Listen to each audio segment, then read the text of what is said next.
A reading from the Holy Gospel according to Mark.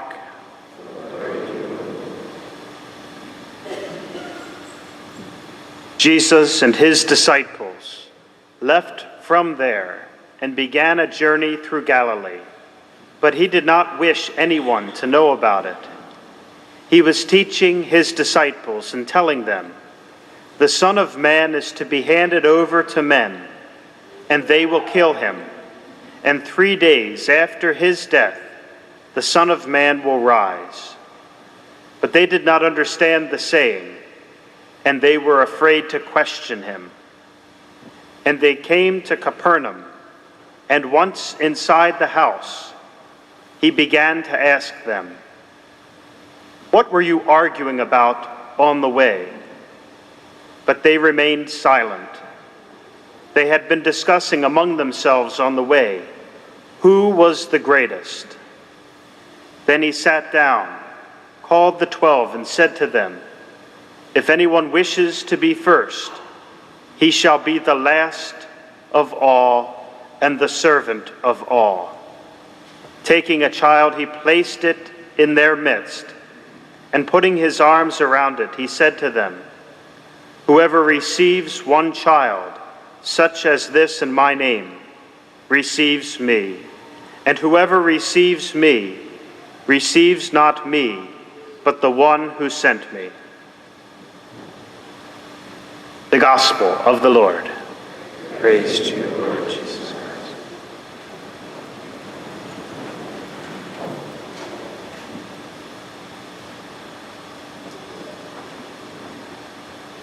Last week at Mass, we heard how Jesus predicted for the first time his suffering, death, and resurrection. And we also see that Peter became very, very sad to hear that the Lord would have to endure this suffering and death. And Peter rejects the idea, we read this last week, Peter rejected the idea that his Lord would be able to suffer.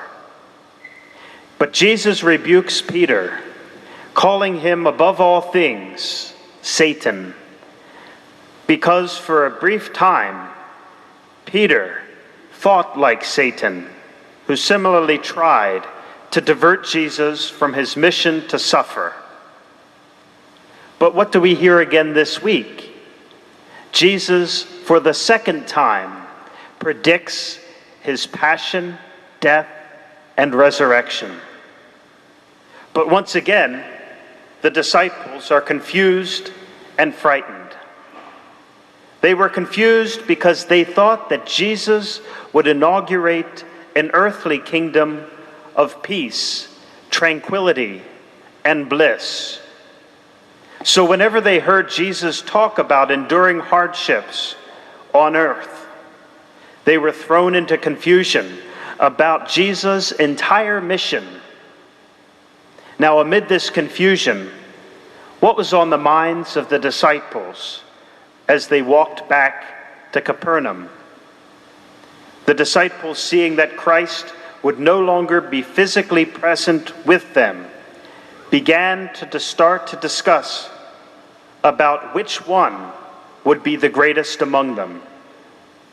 Now, they thought that way because after Jesus, if he had said this, foreshadowing his suffering and death and resurrection, who would be left to guide those who would initially follow Jesus?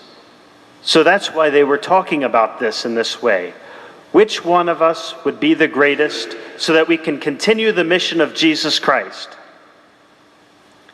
But the first thing on their mind was something selfish. It was talking amongst themselves, building themselves up. Which one of us is the greatest, and comparing one another. You know, they weren't talking about what is truly the mission of Jesus Christ. They were talking about which one of us is the greatest. We see here the selfishness that's in this statement right here. But Christ corrects the disciples by stating, "If any of you would be first, he must be the last of all and the servant of all." Greatness in God's eyes is measured by humility and of service to others, a principle that was put into practice by Christ himself. Christ knew that he would not be physically present with the apostles forever, but as future leaders of the church, the apostles must shun thoughts of worldly honors and attention in order to serve Christ more faithfully and more effectively. The Lord wants all who exercise authority to realize that theirs is a work of service, to demonstrate to his apostles the obligation of humility needed for their ministry. He takes a child in his arms and he explains the meaning of his gesture. A child is an image of those who are weak and helpless. If we receive a child, someone is seen as having little importance in this life. It is as if we are embracing Christ himself and the Father who sent him. The child not only represents every child in the world, but the child represents anyone who is needy, helpless, forgotten, poor, and sick. That's who the child represents. The child represents that there is immense dignity of every human person from conception till natural death. And that's the dignity that is required of all of us. Therefore, Christ is encouraging us in the virtue of humility. Sometimes when we hear that someone is being humble, we think that the person is a weakling.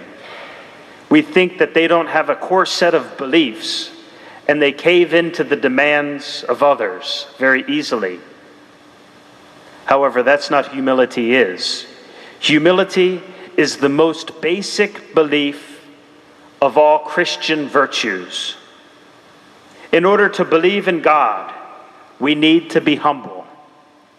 Humility is the awareness that God is greater than us and that we're not an end to ourselves.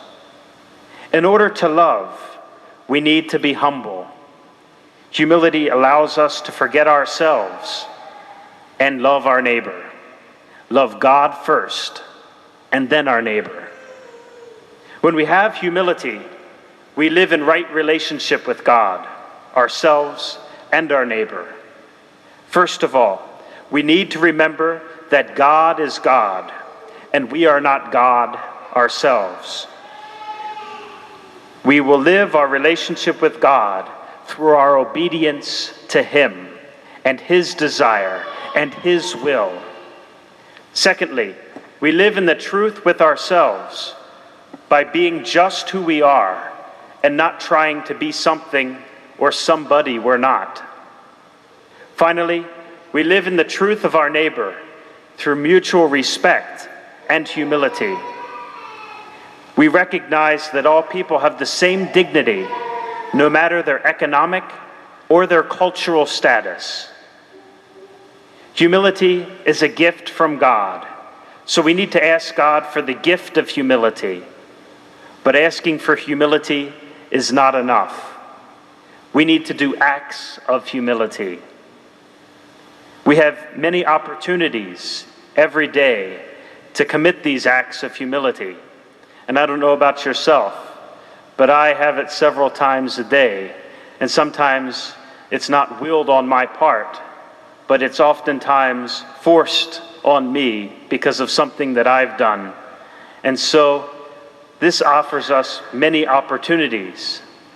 For example, we have two very good examples of humility that are placed before us in two popes, Pope Emeritus Benedict and Pope Francis.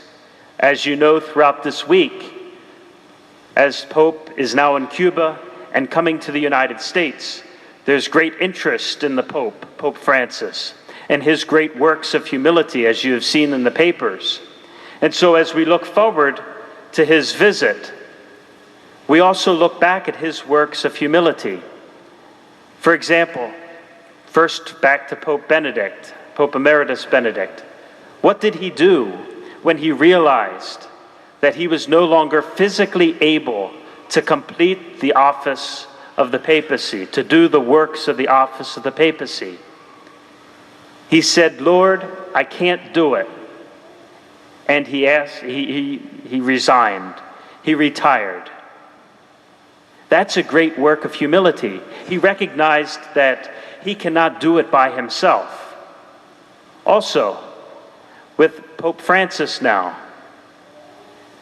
as we see, he is very humble in that he recognizes his love for his neighbor.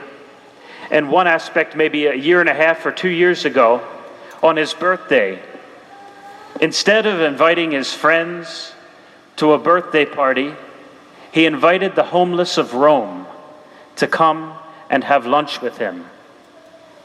Who would do that? Only one who is humble. And so in these two very different ways, we see popes committing acts of humility, and we're asked to do the same. We are asked to do the same in our life, not in the same way, but in our way to show the glory of God in our lives. Christ asked his apostles to follow his example of humility, and all of us are to continue to follow in that virtue of humility. In this way, we acknowledge God is superior to us and that we are equal in dignity to others. Whenever we are humble and whenever we humble ourselves, we witness to the glory of God. We acknowledge that our gifts and talents do not come from us, but they come from God. In this way, we grow in holiness and we become saints. And this is what the Lord asks of us, to become saints. May God bless each and every one of us.